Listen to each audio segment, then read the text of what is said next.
Hey, what's up everyone? Welcome to another edition of In the Studio with Spicy G. Today we're going to be talking about Pro Gear. So this is the third video in a series of 3 that's going to help you get your studio up to a pro level. Now, if you haven't seen the first 2 videos, go back and take a look at the basic setup and the intermediate setup. And if you're ready for the Pro Gear, here we go. Spicy G. The first thing you see on the screen here is where we left off in our last video. This is the signal flow for the advanced setup. So here you can see we have the audio interface, the 2 monitors, a microphone, headphones, and like the basic setup, we have the computer, 2 hard drives, and the MIDI interface. Now we're going to be talking about some additional gear that's going to take this setup to the next level. So the first piece of gear you can see here is going to be our preamp. Now in our last setup, we used the preamps that came with the audio interface. Remember, the audio interface you have that I told you about was the Apogee Duet 2, which comes with 2 inputs for mics, which also has 2 mic pre's inside them. Now we're going to take a step up and get a dedicated preamp. So in this particular one, we have probably the most famous preamp and probably the most desired, which is the Neve 1073 single channel preamp. So this preamp is now going to be used in place of the preamps that are being used on your Apogee. So what we're going to have to do with the Apogee is actually turn off the preamp inside in order to use this single channel preamp. Now if you'll take a look here, you can actually see this is a single channel. So this is only 1 mic input as opposed to the Duet, which has 2. But you can see this one is very expensive. This is a $3,300 preamp for 1 mic input. This is a single channel from one of the old Neve consoles that everyone loves. This is the one you'll find in most professional studios. They will at least have one, and like I said, it is the most desired preamp. It doesn't have as much color as a tube preamp would have, but it is just got a great sound to it, and it also has a couple of little EQ knobs on that you can see on the side besides just dialing in the gain. This does not have a compressor in it. It just literally has EQ and a preamp. The next piece of gear, which is a different type of a preamp, which is called the Universal Audio LA610 MK2. I know that's kind of a big title, but this is a different type of preamp. This one is actually a tube-based preamp, which means that the tubes inside get warm and it's going to actually color the sound of whatever you run through it.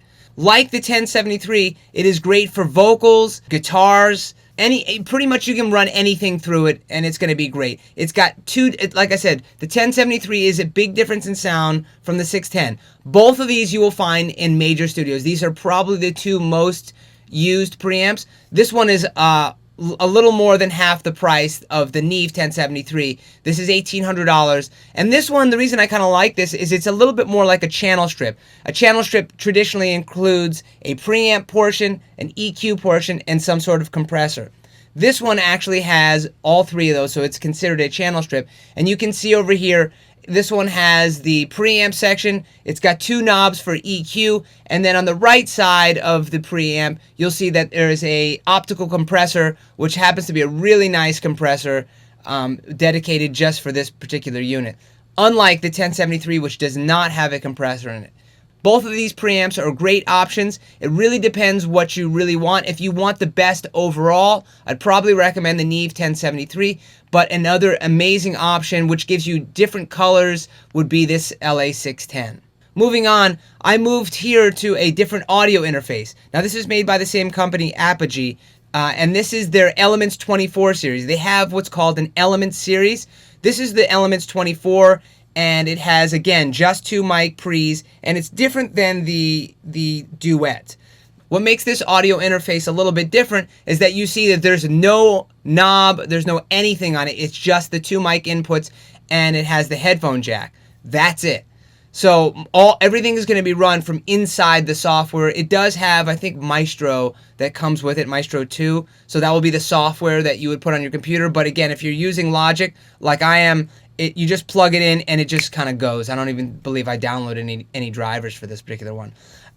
It's roughly the same quality as the Duet, and they are, as you can see, they are basically the same price. This is $600. The reason I like the Elements 24 audio interface over the Duet is two reasons. One, this is a Thunderbolt interface, as the other one is just a USB 3, so this is going to be a little faster. Second, it's got 2 stages of gain, which is great because it has 1 stage for the quiet and 1 stage for the loud, and it does it all internally, but it really helps out in making a cleaner sound overall. The next piece of gear that we're going to add is called a monitor station. Now there's tons of different monitor stations you can buy. This is a cheap and affordable one. This is the PreSonus Monitor Station V2. I personally own the first version of it, but it's cheap and it works really well. It's $300, and the reason you would need this is if you had 2 different sets of monitors, or if you had a vocal booth of some sort and you wanted to communicate from your particular workstation into the vocal booth. You'd want to be using that, as it has a talkback mic on it. So this would be something that you definitely would want to add to your studio. Moving on to microphones. There are tons and tons of microphones at tons and tons of different prices. I'm going to really recommend the ones that I see most people using, and the ones that I personally think are great mics and great value. The first one I'm going to recommend is the Neumann TLM 103. I see this at most home studios and even mid-level studios. Almost everyone has a TLM 103. It's a really good vocal mic. I use it even for saxophone a lot when I'm recording saxophone. It is a little brighter than some of the other mics, but I tend to really like it a lot. It does a really good job. And for $1,000, it really gets you into the pro level of miking. The next, in the middle here, you see the Neumann U87, which is probably considered the best all-around mic out of any of them. This one is going to cost you about $3,600. It's quite expensive, but it's used for a lot of different things. Mostly it's used for any live instrument, pianos, anything that really needs a condenser mic. This is probably the microphone. I don't often see too many people recording lead vocals on it, but it does happen. It's just this isn't a typical lead vocal mic, but this is great also for like guitar cabinets and anything else that you really could use just a condenser mic on. The last Neumann mic that I would recommend, without getting into the crazy mics like the U67 and the U47, is this Neumann M149. This one is going to cost you about $5,000 new. All of these mics you can get used, but this Neumann M149 mic to me is a stellar sounding microphone. It's very well balanced. Most major studios have an M149 in them, and it is just a great sounding mic. The 3 mics that I just spoke about are large diaphragm microphones. The next one I'm going to talk about is what's called a small diaphragm microphone, which is this AKG 451 over here.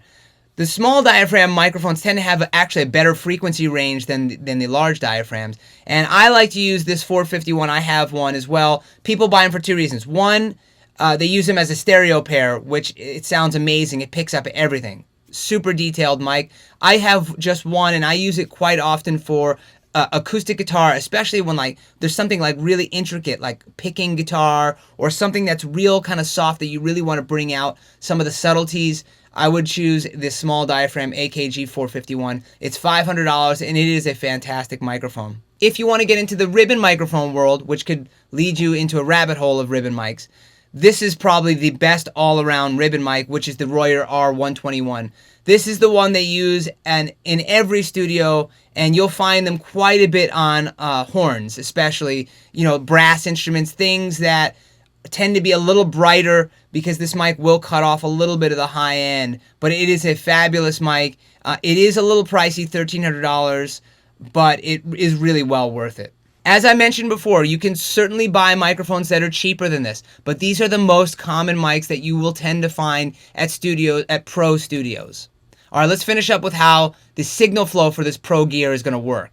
So like always, we have the Mac as the brain of our system. Next, we're still going to connect our 2 hard drives right into the computer, as well as our MIDI controller on the side, right directly into the computer. And our interface is going to be the only other piece of equipment that goes directly into the computer, just like we had before in the advanced setup. After we hook up the audio interface, we're going to now connect the pre to the audio interface. Okay, so now you can see that the pre will go into the audio interface, which is going to go into the computer. Following that, we're going to take whatever mic that you purchased. The microphone will now go into the single channel that we have here, which is the 1073. 1073 goes into the audio interface and then into the computer. A note, if you shut off the preamps inside the interface, you can't it shuts both of them off. It doesn't just shut one off. So if you shut one off, both of them are being shut off, so you would need two separate external pre's if you wanted to record two mics at the same time. The next thing we're going to do is we're going to connect our monitor station. So now the monitor station is going to be its kind of own separate entity. So the audio interface is going to go connect to the outputs of the audio interface are going to go into the inputs of the monitor station. So this way we're going to be able to run all of our signal through into the monitor station. Then finally the monitor station, we're going to connect our monitors to the output, and we're going to connect the headphones to the monitor station as well. Once you have this, you should be up and running, and this is literally a top-notch studio at this point. Sure, you may not have the best room, but you will have certainly some great gear. All right, everyone. Thanks for watching this episode. If you'd like to leave a comment or have any questions, feel free to hit me down in the comments. I'm always happy to talk about this stuff. Peace. Spicy G.